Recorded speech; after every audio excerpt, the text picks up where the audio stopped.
안녕하세요, 여러분. 혹시 애군을 막기 위해 부적을 사보신 적 있으신가요? 이상하게 일이 풀리지 않아서 굿이라도 해야 하나 고민해 본 적 있으신가요? 아니면 지금 이 순간에도 절망적인 마음을 부여잡고 버티고 있는 분 계신가요? 그렇다면 오늘 이 영상 끝까지 보시고 그대로 실천하시면 애군을 막고 행운을 불러들일 수 있게 될 것입니다. 본격적으로 알아보기에 앞서 구독, 좋아요, 알림 설정 부탁드리겠습니다. 평생을 풍족하게 살다가 행복하게 눈을 감은 한 부자가 있습니다. 그분이 눈을 감기 전 마지막으로 사람들에게 내가 부자가 될 수 있었던 한 가지 비밀에 대해 말했다고 하는데요. 그건 바로 소금이라고 합니다. 소금으로 부자가 되었다는 게 무슨 말일까요? 이미 강남의 유명한 부자들은 다 이렇게 소금으로 애군을 막고 있다는 말, 혹시 들어보셨나요? 소금이 애군을 막아준다는 것은 이미 유명하여 많은 분들이 이미 집이나 사업장에 소금 단지를 놓고 있는데요. 사실 제일 조심해야 하는 것이 바로 소금이기도 합니다. 소금으로 애군을 막으려고 하다가 오히려 귀신 불러들인다는 말 들어보셨나요? 이것은 마치 불과 같은데요. 잘 사용하면 우리에게 이롭지만 잘못 사용하면 우리 집안을 태우기도 하는 성질이 있는 것과 동일합니다. 소금도 적당히 먹으면 음식의 맛을 극대화시키지만 과하게 먹으면 우리 건강을 해치는 주범인 것과 같은 원리입니다. 제대로 된 방법으로 하지 않으면 차라리 안 하느니만 못한 소금. 오늘은 이것에 대해 차근차근 알아가 보도록 하겠습니다. 첫 번째, 왜 소금인가? 부적 사보셨나요? 보통 애군을 막기 위해 큰 돈을 주고 부적을 사곤 하는데요. 애군을 막는 여러 도구들 중 대표적인 것이 바로 소금입니다. 그렇다면 왜 소금으로 애군을 막을 수 있다고 하는 것일까요? 소금은 물, 그 중에서도 바다를 통해 생성되는 자연물질입니다. 태양의 기운을 통해 바닷물에서 소금이 생성됩니다. 그래서 조상 대대로 소금은 굉장히 귀하게 여겨져 왔으며 실제로 굉장히 비싸게 거래가 되기도 했습니다. 소금의 실제 용도는 맛의 생명을 불어넣고 더러운 것을 씻어내며 소독하는 특성이 있는데요. 태양이라는 엄청난 양의 기운을 통해 생성된 소금은 더러운 것을 깨끗하게 하는 성질이 있기에 풍수적으로 봤을 때도 아주 좋은 의미를 갖습니다. 장례식장 다녀오면 소금을 뿌리라는 말도 들어보셨죠? 소금이 풍수적으로 좋다는 것이 워낙 유명하다 보니 지역마다 혹은 사람마다 말하는 바가 다 다르기에 혼란이 생기기도 합니다. 지금부터 하는 말도 잘 들어보시기 바랍니다. 두 번째, 소금을 어떻게 넣어야 하는가? 소금은 화학 성분이 들어가지 않은 천일염으로 넣는 것을 추천드립니다.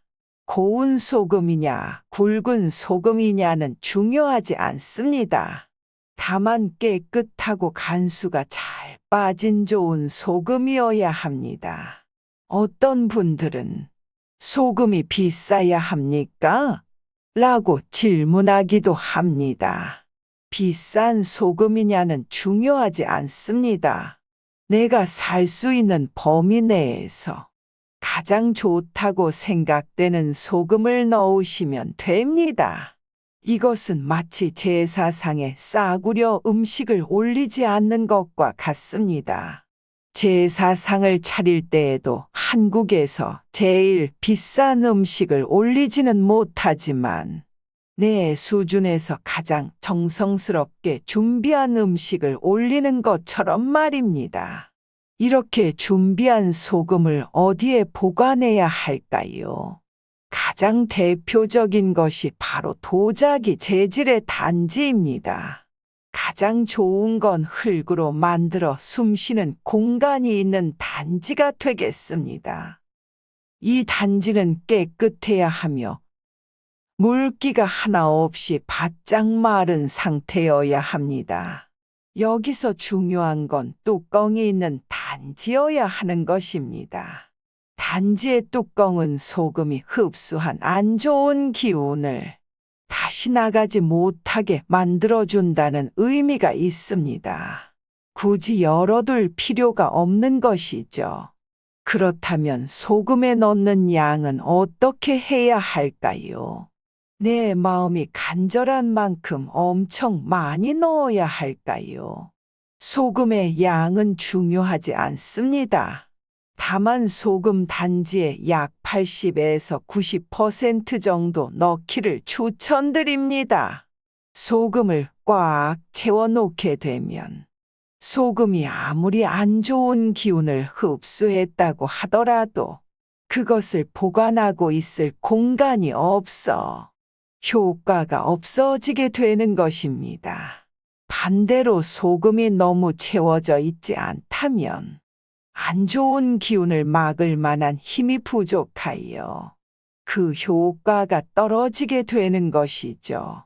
무엇이나 마찬가지로 과한 것도 덜한 것도 좋지 않은 법입니다.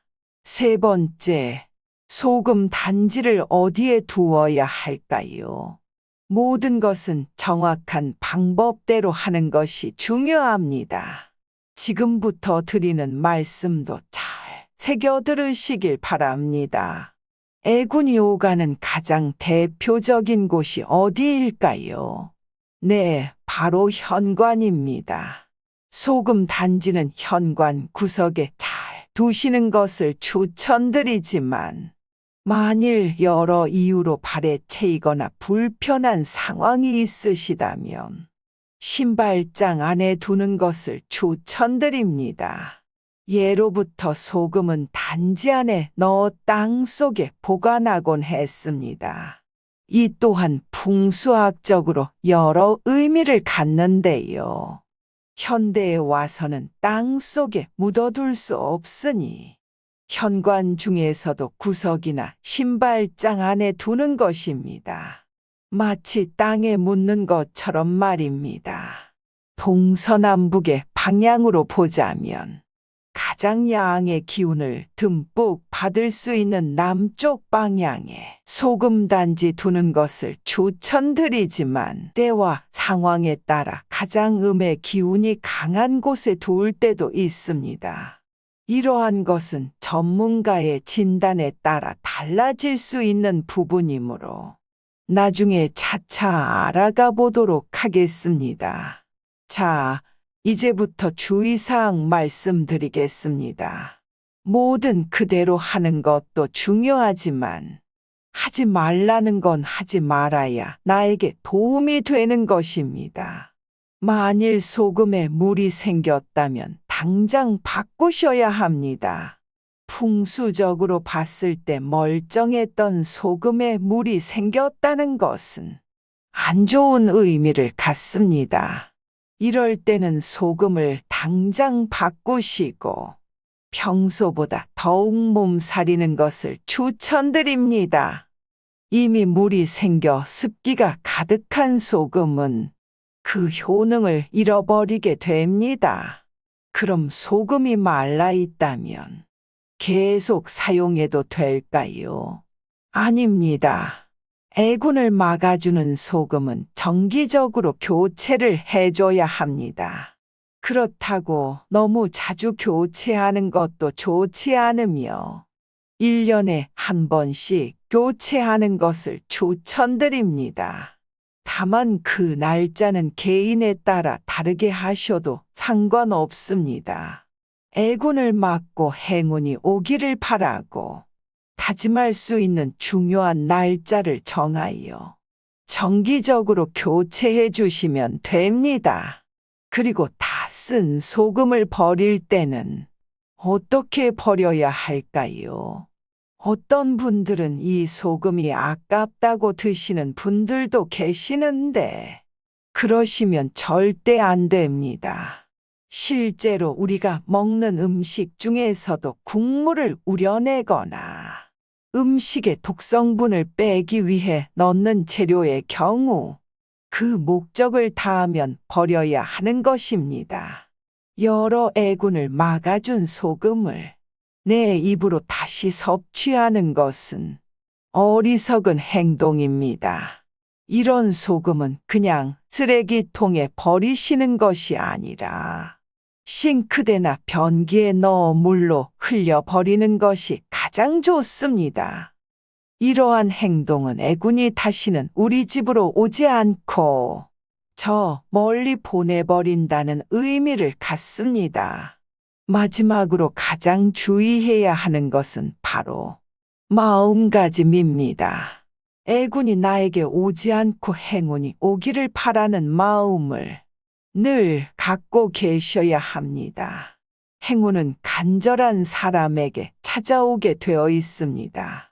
바라지도 않는다면 행운이 찾아올래야 찾아올 수가 없습니다.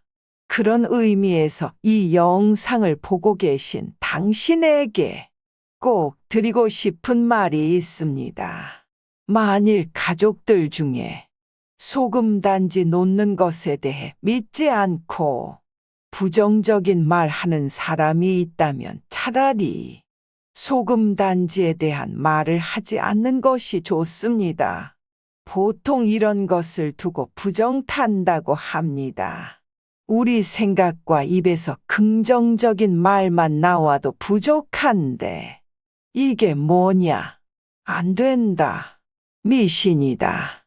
이런 말이 나오게 되면 그 효과가 없어질 수밖에 없는 것입니다. 종교나 신념을 초월하여 소금은 대대로 중요한 의미를 지녀왔습니다.